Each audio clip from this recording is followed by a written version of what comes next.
Kelvin said, what about in Saudi Arabia where women are not allowed to drive? That's a particular situation. I'm going to express it from a point of Saudi Arabia, not from a point of Islam, okay? Just from Saudi Arabia point of view.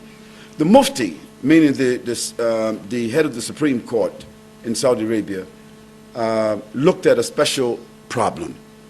And the problem had to do with whether women, whether there was an ultimate benefit for them to drive or whether there was an ultimate liability for them to drive. This is how it was examined.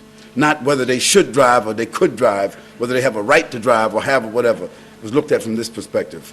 And they determined that this country is huge in many cases. From one city to another is desert. Desert. Dark places. And sometimes a woman by herself driving would get a flat tire. Something would happen to the car with dysfunction or whatever. And she's out in the middle of nowhere with nobody to do what? A stranger comes along. Now when that stranger comes along, it could be any kind of stranger. And now what happens, she is subject to being accosted, being raped, some harm.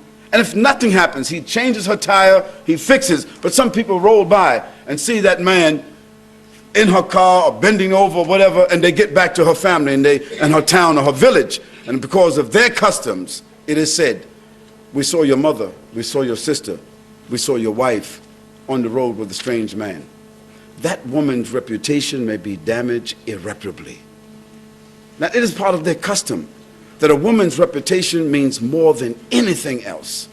And so that Grand Mufti said that what we want to do is, if a woman wants to drive, she can get a license, but we want her husband or her brother or her family members to chauffeur her wherever she needs to go so that she would not be subject to this kind of situation. And that is the real issue. Now, not living there, a person wouldn't know. You would think that, well, they can't drive. That's not the case. We look more to the reputation than we do just simply allowing the woman to drive, and then what happens?